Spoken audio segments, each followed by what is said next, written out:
I found my grandpa's secret attic, and a truth that broke me.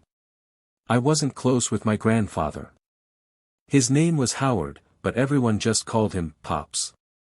He was one of those old men who barely spoke, always in the garage, fixing something. Always with a cigarette between his fingers and a stare that said, "Leave me be." When my grandma died, he shut down completely.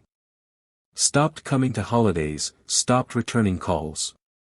My dad would try to bring him around, but the old man just wasn't the same anymore. So when he passed away, just shy of 88, it didn't exactly shake me. We weren't close. Not really. What I didn't expect was to be left his house. The will was simple. Everything else went to my dad and his brothers, but the house, that old, crumbling farmhouse out near the edge of the county, that was mine. I hadn't been there since I was a kid, and even then, I remember it being cold. Not temperature-wise. Emotionally. You didn't run in the halls. You didn't touch anything. And you definitely didn't go upstairs unless you were told to. But something in me said I needed to go back. Maybe just for closure. Maybe to find out who he really was. The house hadn't changed. Same green paint, faded to almost gray. Same sagging porch swing. Same silence. But upstairs, that's where I found it. There was a narrow door at the end of the hall I never remembered seeing as a kid. It looked like part of the wall, like it wasn't meant to be found.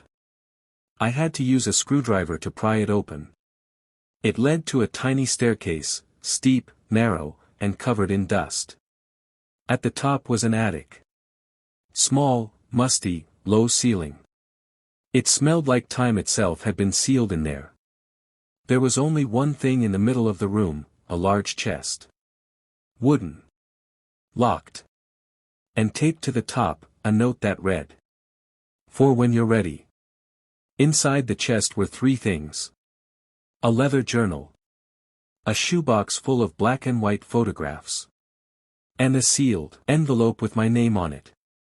I read the letter first. If you're reading this, you're probably wondering why I left the house to you.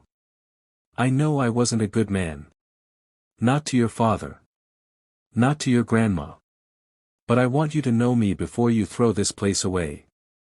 Please read everything. Then decide. Pops. I opened the journal next. And that's when the grief hit me. It wasn't a story of buried treasure or aliens or ghosts. It was just a man slowly confessing the weight of a life filled with silence. He wrote about my grandma, Eleanor, how they married young, had my dad at 20, and lost a second child at birth. A girl. Her name was supposed to be Marie. The way he wrote about her, you could feel the guilt pouring out of every word. He blamed himself. Said he should have driven faster. That the roads were icy. That the doctor told them to stay home but she insisted. He said he never forgave himself. And the worst part? He never talked about it. To anyone. From that day forward, my grandmother stopped smiling, and my grandfather, he just shut down. Not in anger, but in silence. He became stone. My dad never knew about the sister he almost had. Never knew why his parents were always so distant. And by the time they were old enough to ask questions, the silence had already become tradition. The journal went on. Page after page of regret. Missed chances. Moments where he almost told my dad he was proud. Days he stood outside my baseball games when I was little, too scared to come in.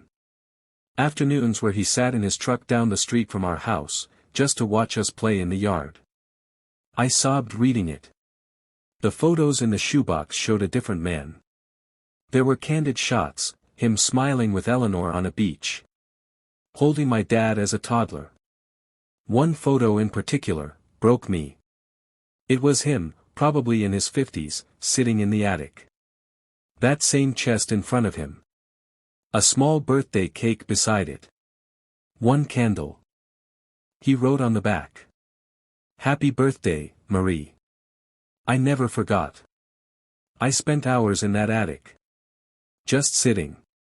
Thinking. Crying. It wasn't a dramatic discovery. No haunted letters. No shocking revelations. Just the quiet, tragic story of a man who carried his grief like a coat he never took off, who didn't know how to love out loud but tried, in the only way he knew how. By building a place to bury the pain. By preserving the memory of a daughter he never got to raise. And by handing that truth to me. I didn't sell the house. I couldn't. Instead, I fixed it up. Not to flip, but to honor what was lost inside those walls. I filled it with warmth again. I hung the photos on the hallway wall. I planted a small garden out back, and named it Marie's Garden. And every year on the same day, I go up to the attic. I bring a cupcake, light a single candle, and sit with the man I never really knew until after he was gone. He wasn't perfect. Far from it. But he was human. And I think, deep down, he hoped someone would finally see him that way.